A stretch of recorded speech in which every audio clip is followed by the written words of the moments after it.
মনের ভেতর বড্ড অপরাধবোধ জাগছে। আজকে এই খিদের দিনে গো, তোমাকে একটুও সুখে রাখতে পারলাম না এই ভাঙা ঘরে এনে। পুরুষ মানুষের এর চেয়ে বড় ব্যর্থতা আর কিছু হতে পারে না।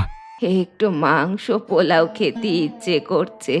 এই বুড়ো বয়সে মরার আগে আর কি ওই স্বাদ জিভে জুটবে না? আমি আপনার পায়ে ধরি চাচা, আজকের দিনটা শুধু ফিরিয়ে দেবেন না। বিনে পয়সায় সুফিয়া বানু কাউকে এক টুকরো কাঁচা মরিচও দেয় না, বুঝলে?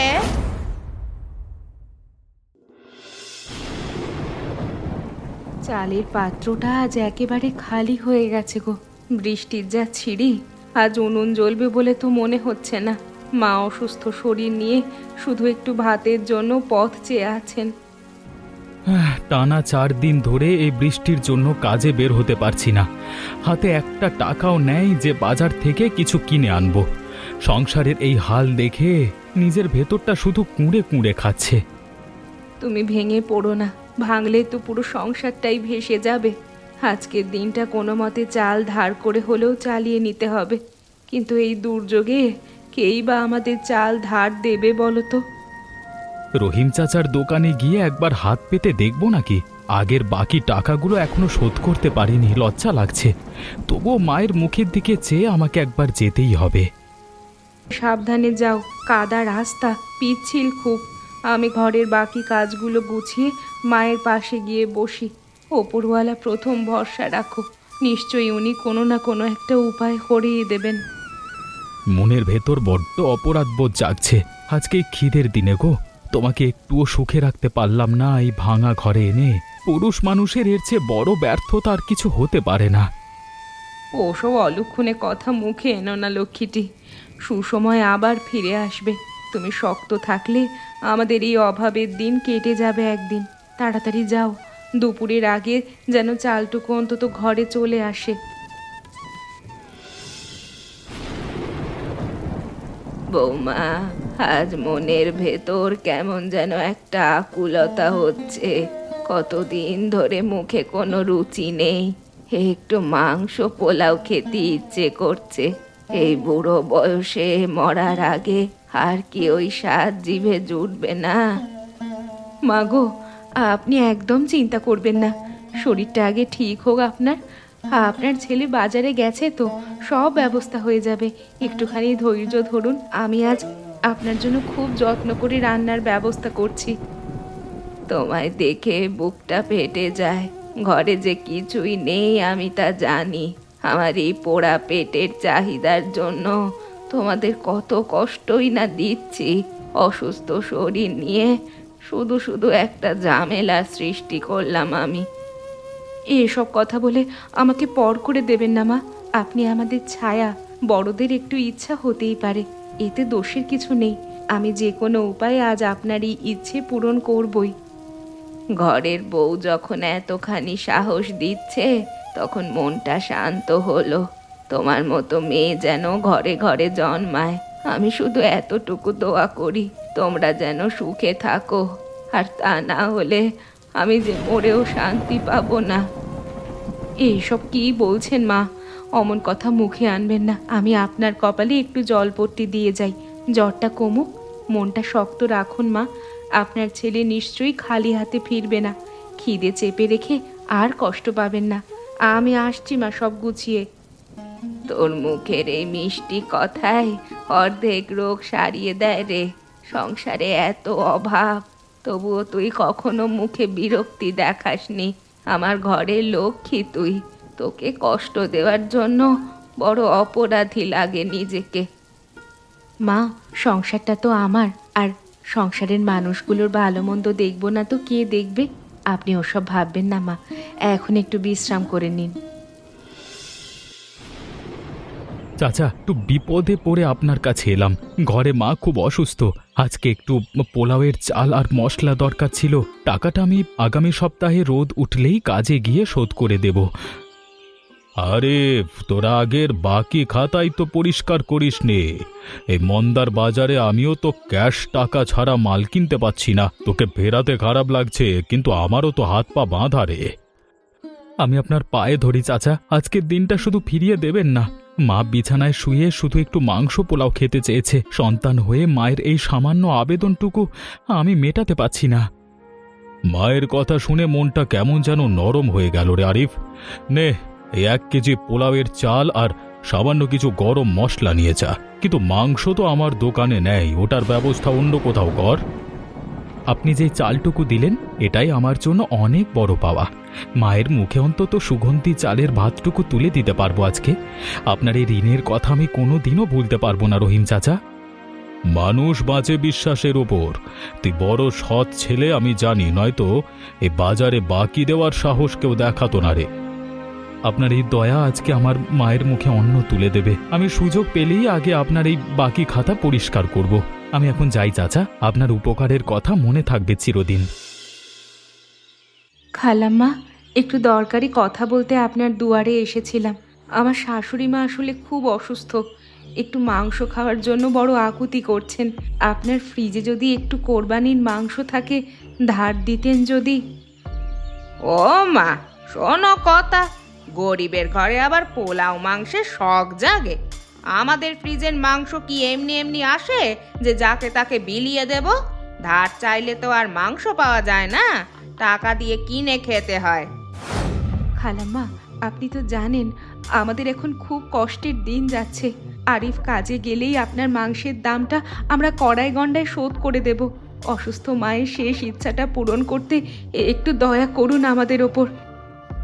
আচ্ছা নাও, পোয়া মাংস দিচ্ছি, তবে শর্ত একটা আছে। আগামীকাল সকালে এসে আমার পুরো বাড়ির গোয়াল ঘরটা পরিষ্কার করতে হবে। বিনে পয়সায় সুফিয়া বানু কাউকে 1 টুকরো কাঁচা মরিচও দেয় না, বুঝলে? আমি রাজি খালাম্মা, কাল সকালে এসে আপনার সব কাজ আমি করে দেব। আজ মাংসটুকু পেয়ে মায়ের মুখে হাসি ফুটবে, এটাই আমার শান্তি। আপনাকে অনেক অনেক ধন্যবাদ। আমি তবে এখন আসি, মাংসটুকু নিয়ে মাকে রান্না করে দিই। মনে থাকে যেন কথাটা, কাজ ফেলে রেখে আবার ঘরে বসে থেকো না। ধনীদের দয়া পেতে গেলে গরিবদেরও কিছু খাটুনি দিতে হয় সমাজে। যাও যাও এখন। কথার আঘাত যতই দিন না কেন, আমার প্রতিশ্রুতি আমি রাখব। কাল ঠিক সময় এসে আপনার গোয়ালের সব ময়লা সাফ করব। গরিব হতে পারি খালাম্মা, কিন্তু আমাদের কথার খেলাপ আমরা কখনো করি না। ভাবি, সারা ঘরে কি সুন্দর একটা গন্ধ ছড়িয়ে পড়েছে গো। কতদিন পর এমন সুঘ্রাণ নাকে এলো। পেটের ভেতর ইঁদুর ছুটছে। মা কি সত্যি আজ পেট পুড়ে এই পোলাও আর মাংস খেতে পারবে?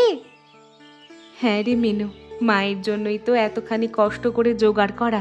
তুই একটু কাঠগুলো এগিয়ে দে তো, উনুনের আগুনটা নিভে যাচ্ছে। বৃষ্টির চোটে কাঠগুলো সব স্যাঁতস্যাঁতে হয়ে গেছে, জ্বলতেই চায় না। ভাবি, সুফিয়া খালা নাকি তোমায় অনেক কটু কথা শুনিয়েছে মাংসের জন্য। তোমার চোখ দুটো লাল হয়ে আছে। তুমি কি কেঁদেছিলে লুকিয়ে? আমাদের কেন এত অভাব গো ভাবি? সবার মতো কেন আমরা ভালো খেতে পারি না? কষ্টের দিনে মানুষের কথা গায়ে মাখতে নেই রে পাগলি মেয়ে। চোখে ধোঁয়া লেগে জল এসেছে। আমি মোটেও কাঁদিনি তোর সামনে। অভাব চিরদিন থাকে না, আমাদেরও একদিন ভালো দিন আসবে, দেখিস।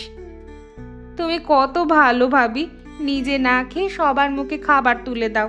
আজ রান্না শেষ হলে তুমিও কিন্তু মায়ের সাথে একটু পোলাও খাবে। আমি শুধু একটু ঝোল দিয়ে ভাত খেলেই তৃপ্তি পেয়ে যাব গো। তোর মুখে এই কথা শুনে আমার সব কষ্ট এক নিমেষে উবে গেল। সবাই মিলে একটু একটু করে খেলেই আমাদের পেট ভরে যাবে আজ। তুই গিয়ে মায়ের ঘরে হ্যারিকেনটা ভালো করে একটু মুছে রাখতো। আমি এখনই যাচ্ছি ভাবি, মায়ের ঘরটা আলো করে রাখবো আজ। আজকের দিনটা আমাদের জন্য কত বড় উৎসবের মতো লাগছে না? তুমি তাড়াতাড়ি রান্নাটা শেষ করো, আমি খিদের চোটে যে আর থাকতে পারছি না। মা, আপনার পছন্দের মাংস পোলাও নিয়ে এসেছি, গরম গরম খেয়ে নিন। দেখুন কেমন সুন্দর সুবাস বেরোচ্ছে, ঠিক যেমনটা আপনি চেয়েছিলেন।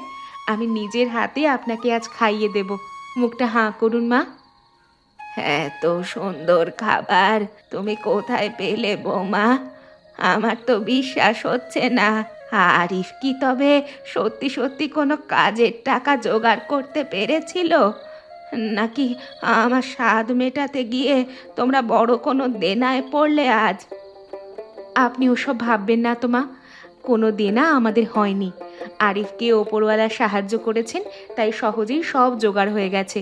আপনি শান্ত মনে এক গ্রাস মুখে তুলুন, তবেই আমার বুকটা জুড়াবে। আহা, কতদিন পর এমন অমৃত মুখে দিলাম রে বৌমা।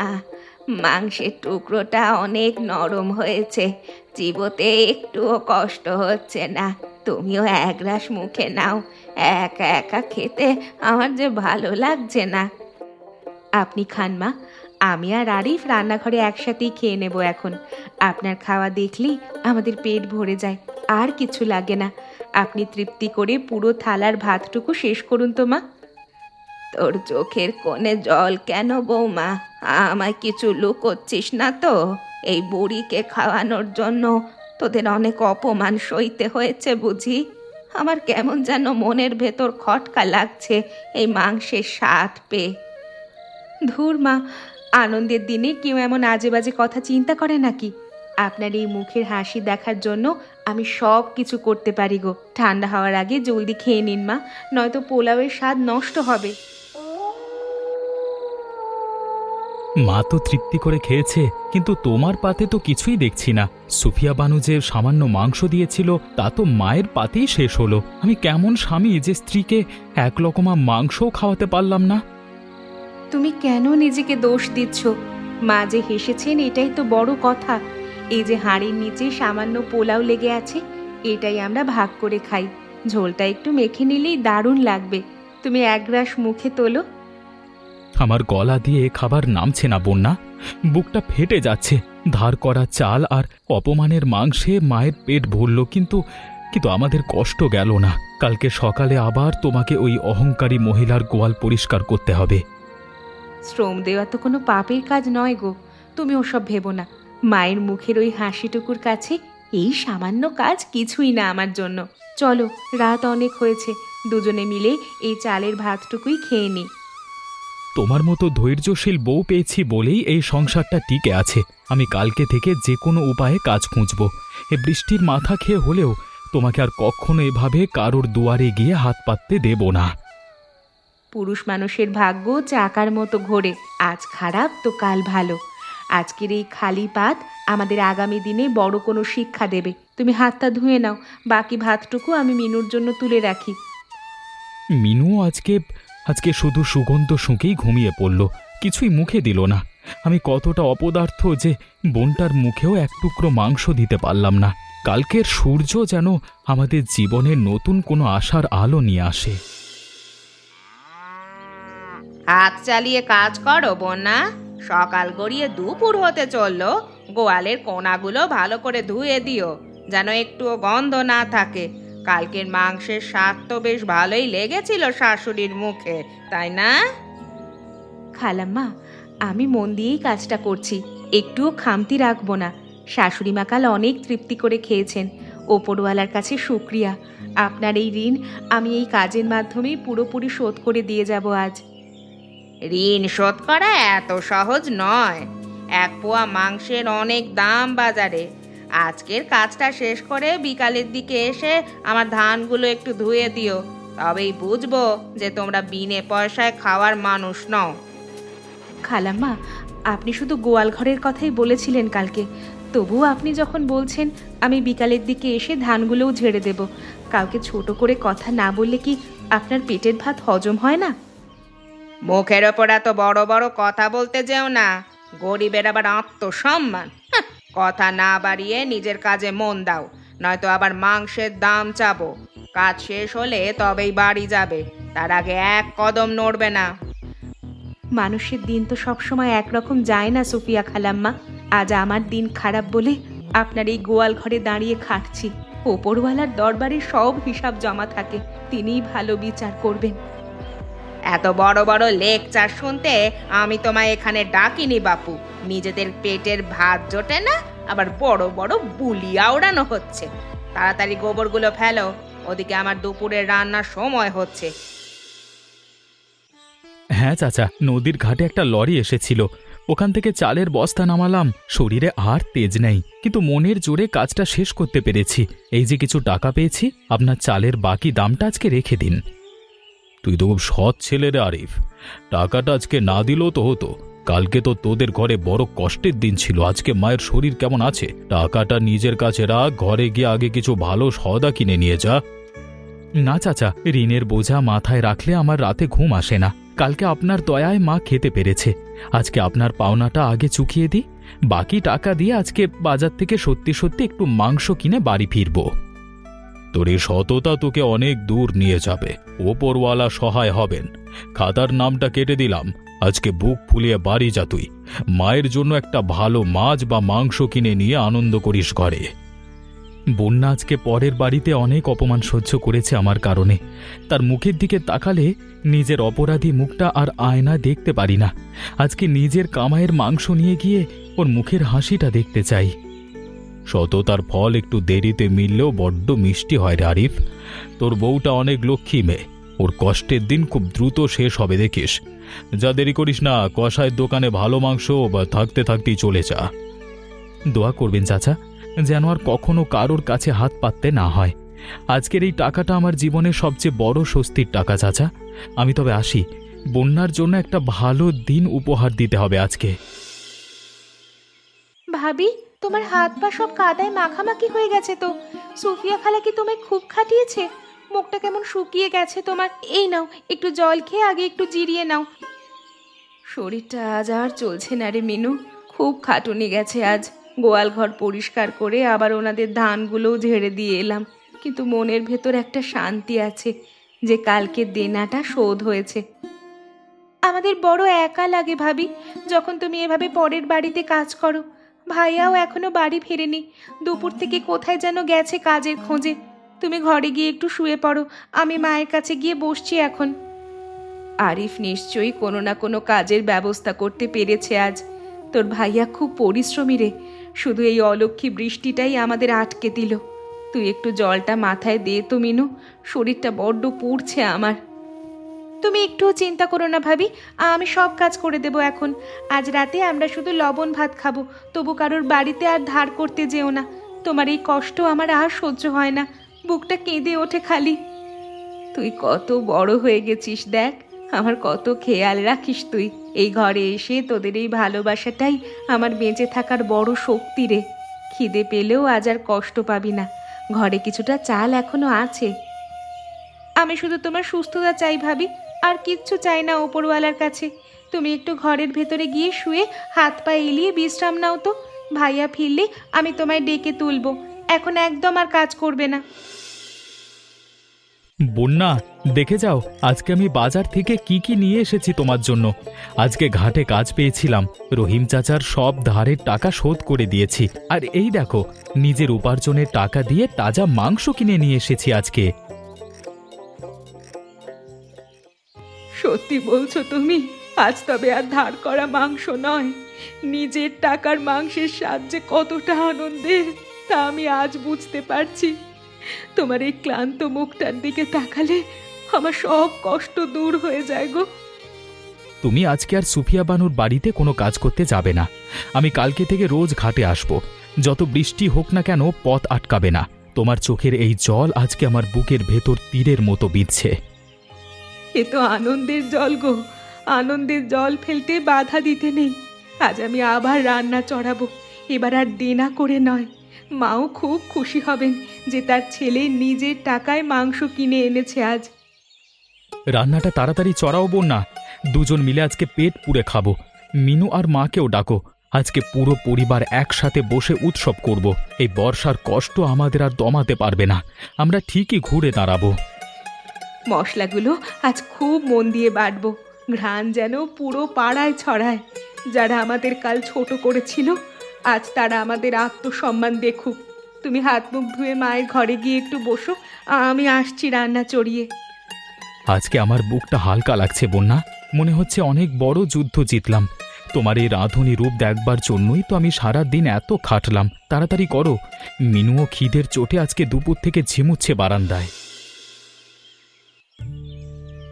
আজ মাংসের ঝোলটা যেন কালকের চেয়েও 1000 গুণ বেশি স্বাদ হয়েছে রে। নিজের ছেলের কামাইয়ের খাবারে যে তৃপ্তি তা দুনিয়ার আর কোথাও নেই। ওপরওয়ালা আমার আরিফ আর আমার বৌমাকে দীর্ঘজীবী করুক, এই দোয়াই করি। হ্যাঁ মা, আজ মন ভরে খেতে পারছি, কোনো ভয় বা লজ্জা লাগছে না। ভাবি আজ কত সুন্দর করে রান্না করেছে, মাংসগুলো একেবারে তুলতুলে নরম। আজকে রাতের এই আনন্দ আমাদের ঘরে কতদিন পর এলো বলো তো মা। ঘরের বউটা অনেক কষ্ট সয়েছে রে মিনু। ও সাক্ষাৎ লক্ষ্মী আমাদের। কালকে ধার করা খাবারের সেই লজ্জা আজ আমার ছেলে সততায় ধুয়ে গেছে। এই বর্ষার মেঘ কেটে যেমন রোদ ওঠে, আমাদের জীবনেও তেমন আলোয় ভরে গেল। ভাইয়া বলেছে কালকে আমাদের জন্য নতুন জামাও কিনে আনবে শহর থেকে। ভাবির জন্য একটা লাল শাড়ি আনতে বলেছি। ভাবিকে লাল শাড়িতে খুব মানায়। আমরা আবার আগের মতো সুখে শান্তিতে হাসি খুশি দিন কাটাবো মা। ভাঙা ঘরে চাঁদের আলো ফুটেছে আজ, মনটা শান্তিতে ভরে গেছে। বাইরে যতই বৃষ্টি পড়ুক, আমাদের মনের ভেতর আজ আনন্দের জোয়ার এসেছে। তুই পেট পুরে খা রে মিনু, আজকের রাতটা আমাদের আনন্দের রাত। ভাবির থালায় আজকে অনেক বড় একটা টুকরো মাংস আমি জোর করে দিয়েছি। কাল তো ভাবি না খেয়ে আমাদের মুখে সবটুকু তুলে দিয়েছিল। আজকে আমরা সবাই একসাথে হাসি মুখে তৃপ্তির ভাত খাচ্ছি। কষ্টের পর যে সুখ আসে তার মর্যাদা অনেক বেশি হয় রে মা। আমার ঘরের এই হাসি মুখগুলো দেখার জন্যই বোধহয় ওপরওয়ালা আমায় বাঁচিয়ে রেখেছেন। সবাই মিলে খেয়ে নে, আজকের এই রাত আমাদের আজীবনের সেরা রাত হয়ে থাক।